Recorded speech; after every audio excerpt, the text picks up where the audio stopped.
Rome began not as an empire, but as a small village beside the Tiber River. Legend tells of two brothers, Romulus and Remus, raised by a wolf. Rome's first blood was spilled when Romulus killed Remus over a simple wall. Rome's early kings brought order, but corruption soon shattered their throne. Romans rose up and drove out their final king, ending monarchy forever. The new republic brought shared power, debate, and laws shaped by the people. 396 BC, Rome faced its first defining conflict, the Battle of Veii. Rome's victory over Veii doubled its influence and ignited its hunger for expansion. By the 3rd century BC, Rome fought endless wars against Italian tribes to secure the peninsula. After years of brutal conflict, Rome finally crushed the last tribal resistance. With Italy united, Rome transformed from a city into a rising power. Across the Mediterranean stood Carthage, wealthy, powerful, and feared. Rome and Carthage both wanted control of the same sea, and neither would share it. 264 BC, the First Punic War erupted over a single island, Sicily. Rome had no navy until it copied a captured Carthaginian warship plank by plank. Rome invented the Corvus ramp, turning sea battles into brutal land combat on decks. 260 BC, Rome won its first great naval victory at the Battle of Mylae. After years of harsh fighting, Carthage finally accepted defeat in Sicily. 241 BC, Rome gained Sicily, its first province beyond Italy. But Carthage answered with a commander unlike any other, Hannibal Barca.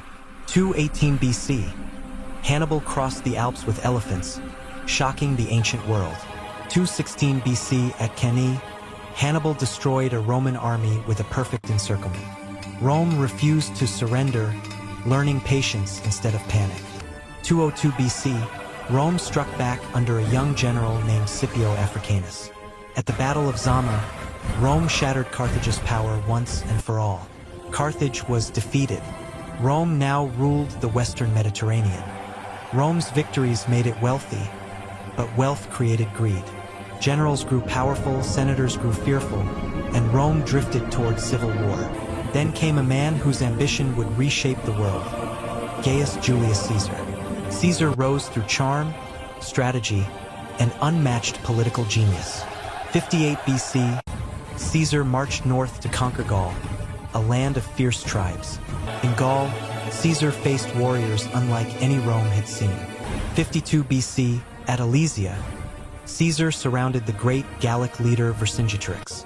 The conquest of Gaul made Caesar the most powerful man in Rome. 49 BC, the Senate demanded Caesar give up his army. He refused. On a cold night, Caesar crossed the Rubicon River, choosing civil war. Caesar marched on Rome, and his enemies fled without a fight. 48 BC, Caesar met his rival Pompey at the Battle of Pharsalus.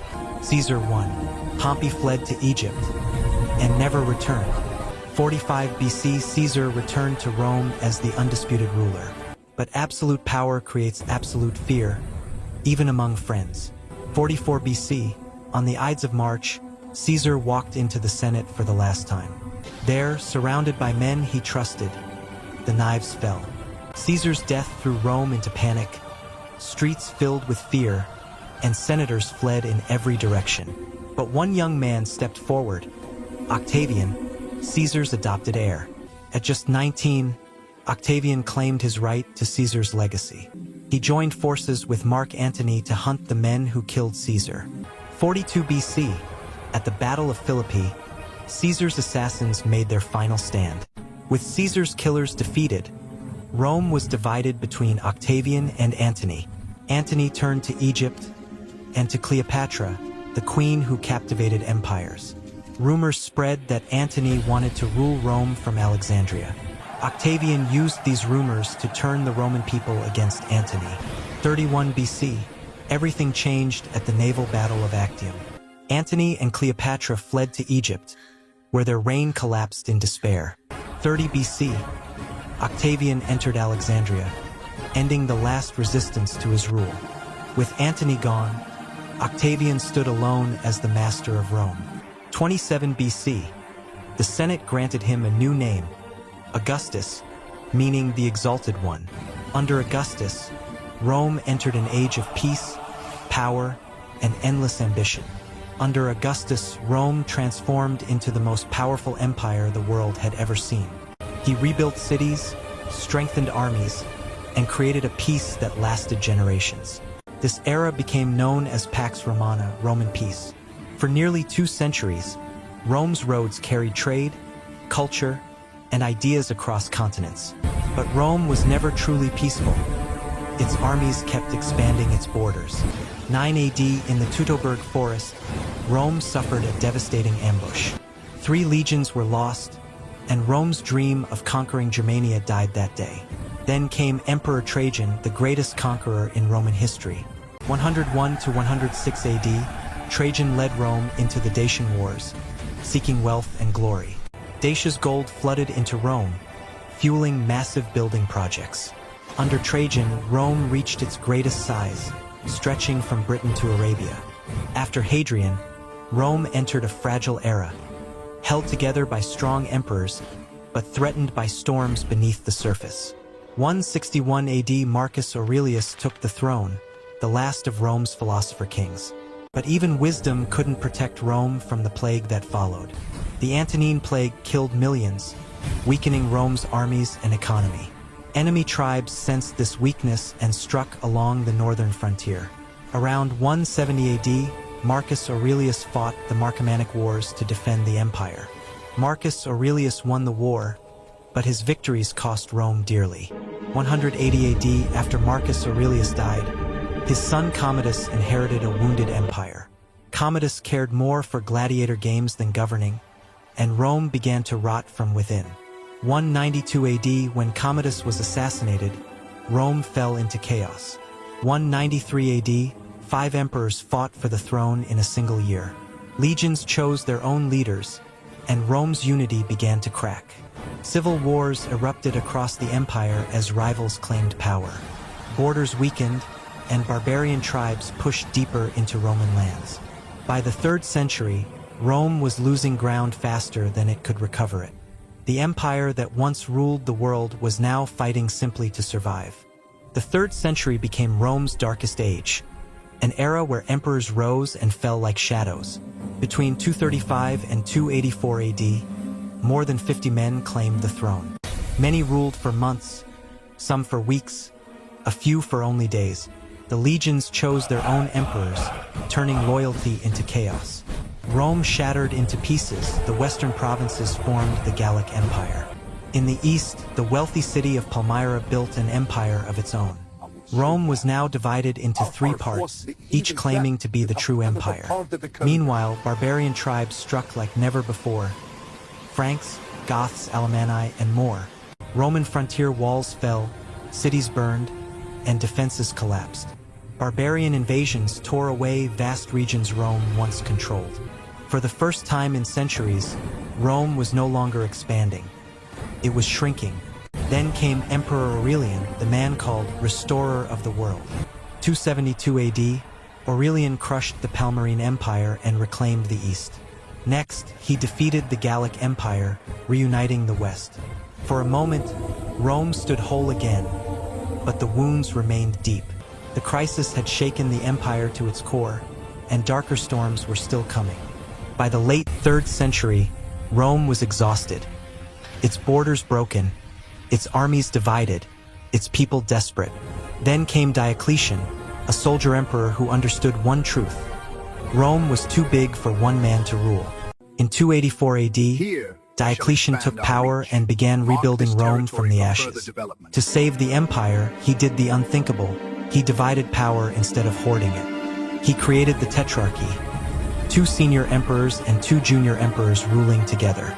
Rome now had 4 capitals, 4 armies, and 4 rulers, all meant to protect one empire. Diocletian reformed the army, strengthened borders, and restored discipline. He rebuilt the tax system and forced the economy back into order. For the first time in a century, Rome felt stable again, strong, organized, reborn.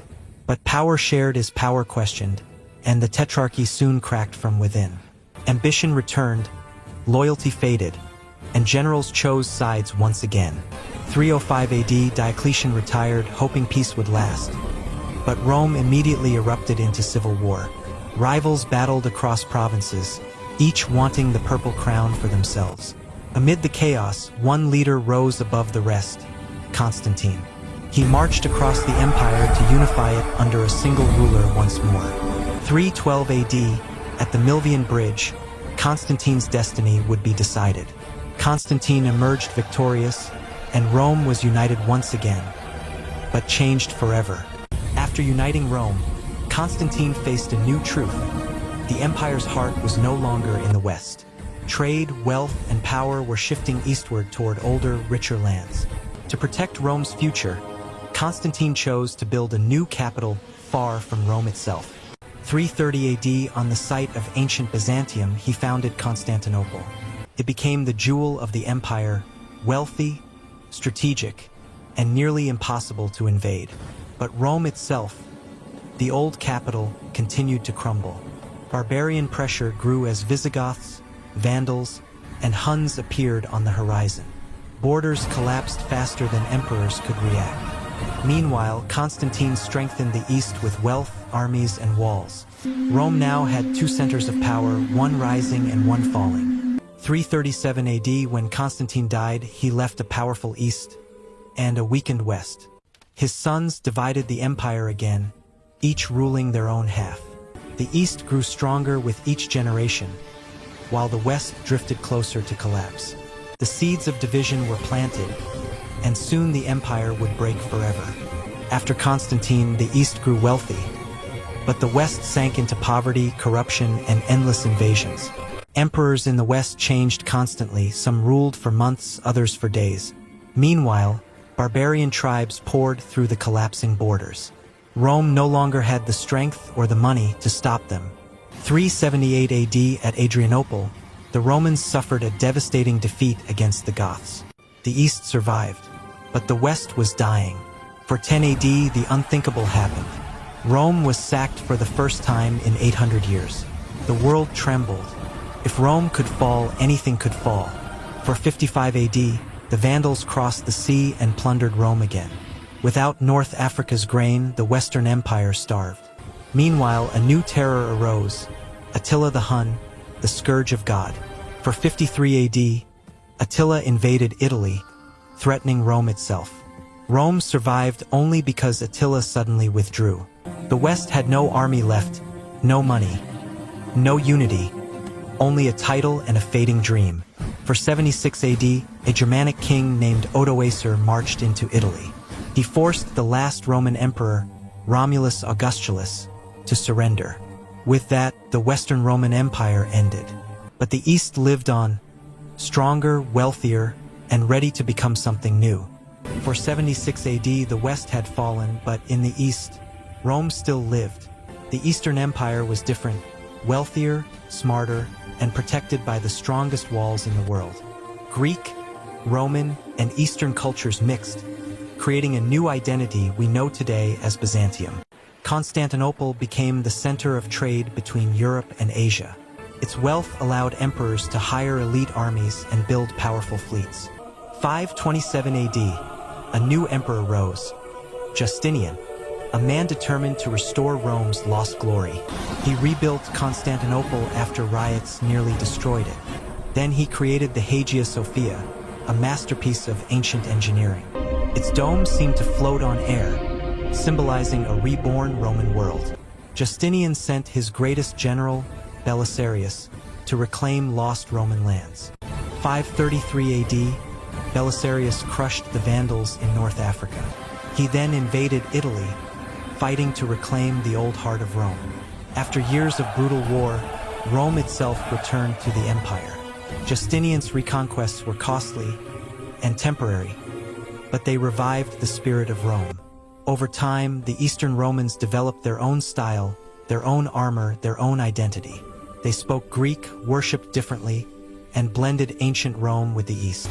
But one truth remained: they still called themselves Roman. The empire had survived the fall of Rome, but new enemies were rising beyond the horizon. After Justinian's victories, it became clear Rome no longer lived in the West, only in the East. The people of Constantinople still called themselves Romans, but the world gave them a new name, Byzantines. Their language shifted from Latin to Greek, marking a new chapter in Rome's identity. In the West, new kingdoms rose where Rome once stood: Goths, Franks, Lombards, and Vandals. Europe entered the early Middle Ages, but Constantinople remained a shining ancient world city. The East ruled trade routes from the Silk Road to the Mediterranean. Its wealth made it the strongest, richest state in the world. But the West was a world of fractured kingdoms fighting for survival. Slowly, cultural differences deepened between the Latin West and Greek East. Their churches argued, their politics clashed, and their worlds drifted apart. By the year 600, the Eastern Romans were Romans only in name, and Byzantine in everything else. Historians mark this era as the moment Rome truly split into two civilizations. The Western Empire was dead, but the Eastern Roman Empire would outlive it by 1,000 years. This new empire, the Byzantine Empire, was Rome's final evolution. Now two worlds existed, one collapsed, one enduring. But the East would soon face new enemies, enemies far stronger than anything Rome had ever known. As the West lay in ruins, the Eastern Empire entered a new golden age, rebuilt, wealthy, and proud. Justinian's reforms shaped law, culture, and identity for centuries to come. But his empire in Italy, Africa, and Spain was expensive to maintain, and enemies were gathering. 602 AD, a brutal war erupted between Byzantium and the mighty Sasanian Persian Empire. The Persians swept across the east, capturing Syria, Egypt, and even Jerusalem. By 615, Byzantium had lost half its empire, and hope was fading. Then a new emperor rose, Heraclius, the man who would save Byzantium.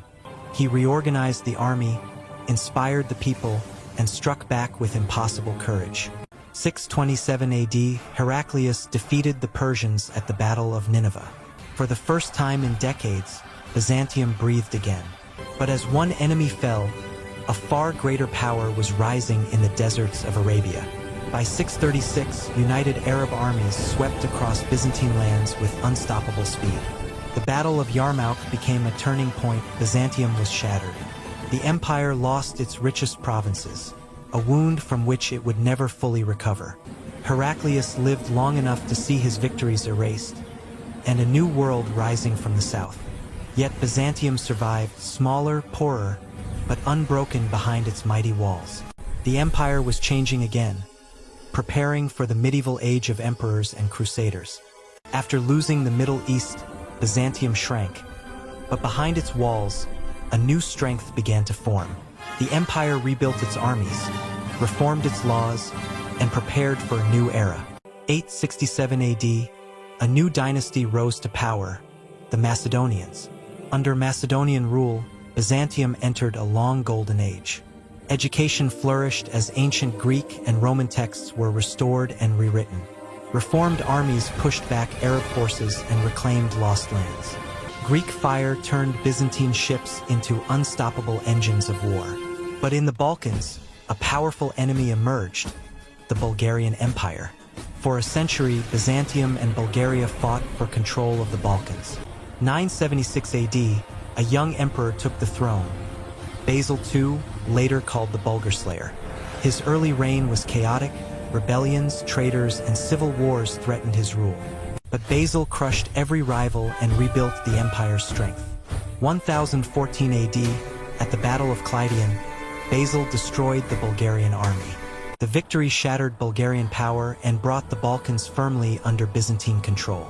Under Basil II, Byzantium reached its strongest medieval borders. Trade flourished, cities grew richer, and Constantinople became the largest city in Europe.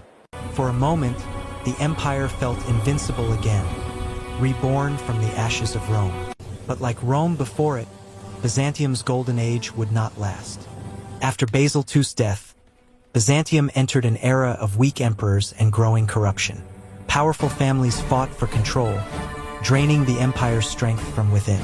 Meanwhile, new enemies rose in the east, united, fierce, and hungry for conquest. 1054 AD, the Christian world split into two, Catholic West and Orthodox East. The two halves of Christendom excommunicated each other, ending 1,000 years of unity. This division shattered any chance of Western help when Byzantium needed it most. In Anatolia, the Seljuk Turks expanded with incredible speed. City after city fell as Byzantium struggled under weak leadership. The empire gambled everything on one massive battle at Manzikert. 1071 AD, the Battle of Manzikert began under a harsh Anatolian sun. Seljuk horse archers fired endless volleys, wearing the Byzantines down. Then, the unthinkable happened. Byzantine generals betrayed their own emperor. The army collapsed, Romanos IV was captured, and Anatolia was left defenseless. Anatolia, the heartland of the empire, slipped away almost overnight. Peasants fled west, cities fell silent, and Byzantine power shattered. The loss of Anatolia crippled the empire's economy, army, and identity. For the first time, Constantinople stood without its strongest provinces to defend it. Byzantium survived, but it was now a wounded empire, bleeding from every border. The age of decline had begun, and darker storms were coming from the west. After the disaster at Manzikert, Byzantium struggled to survive as enemies closed in from every side. The empire shrank to a fraction of its former size, just Constantinople and a few provinces. Byzantine emperors begged the West for help, and the West answered with crusaders.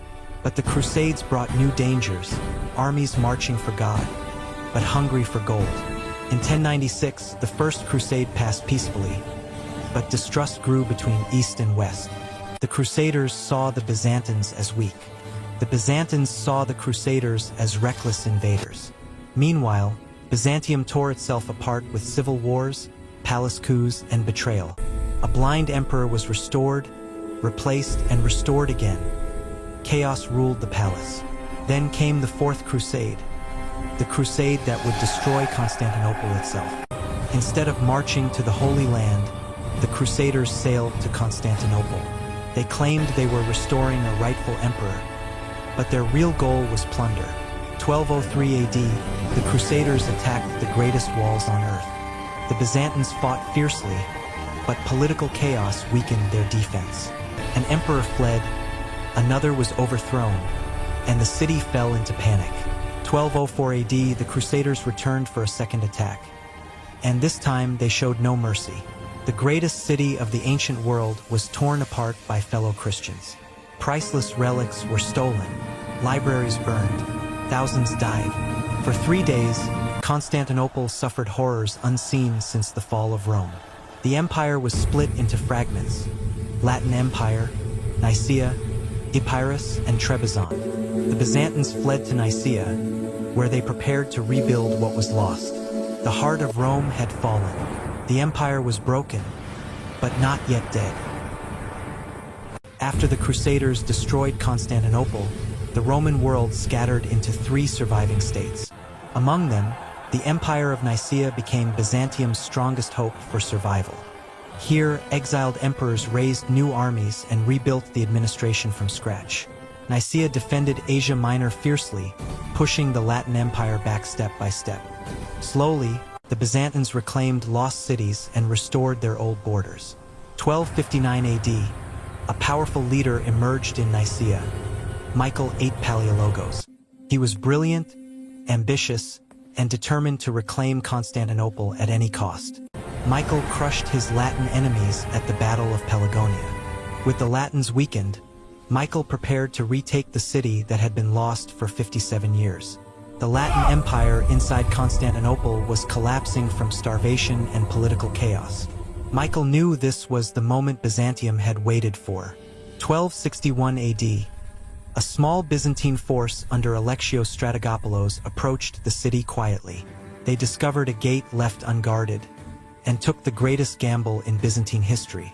Byzantine troops slipped inside and overran the sleeping Latin garrison. The Latin emperor fled by sea as the city fell back into Roman hands. Michael VIII entered Constantinople in triumph, restoring the Byzantine Empire. But the city he regained was ruined, empty, burned, and half abandoned. Byzantium had returned, but it was weaker than ever before. Ahead lay the empire's final century, a slow struggle for survival against impossible odds. After reclaiming Constantinople in 1261, Byzantium stood alive, but barely. Its population had collapsed, its borders vanished, and its wealth drained beyond recovery. Meanwhile, a rising power grew in the east, the Ottoman Turks. They were young, united, and unstoppable, everything Byzantium was not.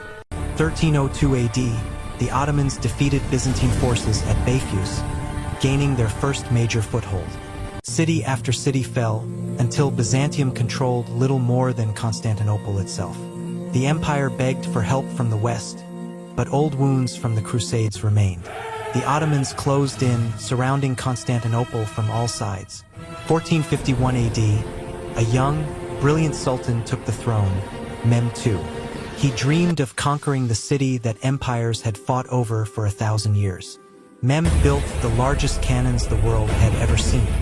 1453 AD, he marched 80,000 soldiers to the greatest walls on earth. The bombard fired, and the walls of Constantinople trembled.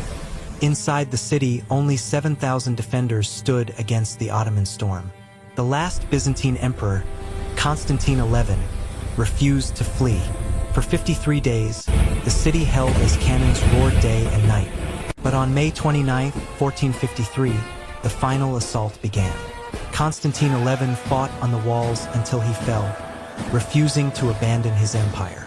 The Ottomans flooded into the city as centuries of history collapsed around them. The Roman Empire, born in 27 BC, died on that day. But its legacy lived on in laws, architecture, religion, and the memory of an empire that lasted 1,500 years.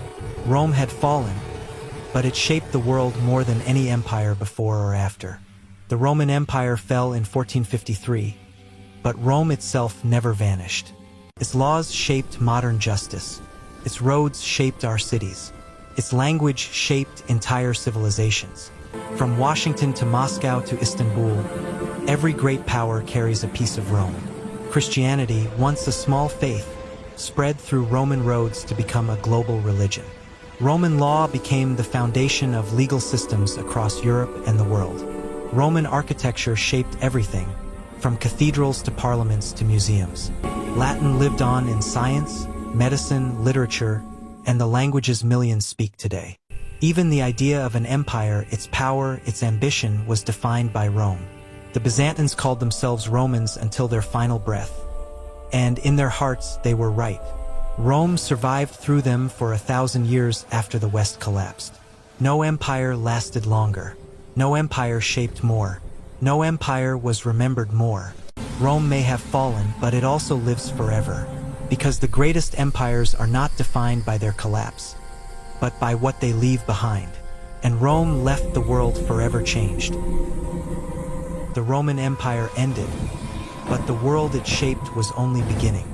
Across Europe, new kingdoms grew on Roman soil: Frankish, Gothic, Lombard, and Anglo-Saxon. They spoke new languages, but their laws, roads, and cities came from Rome. In the West, the Franks rose to form the Holy Roman Empire, claiming Rome's legacy for themselves. Charlemagne dreamed of restoring Western Rome under Christian rule. Meanwhile, the Islamic world inherited Rome's science, medicine, and philosophy. Baghdad and Cordoba became the new centers of learning that Rome once had been. The Ottomans absorbed Byzantine skill, architecture, and empire building. Every great empire that followed, Arabic, Persian, Ottoman, Russian, and European, borrowed from Rome. Even today, nations model their laws, armies, and governments on Roman ideas. Rome never truly ended. It transformed into the world we live in. Its roads became our highways. Its language became our sciences. Its empire became our blueprint. The Roman Empire may be gone, but the Roman world remains. Every city built with arches, laws written with reason, or republics formed with votes, whispers Rome's name. Rome doesn't live in ruins. Rome lives in us.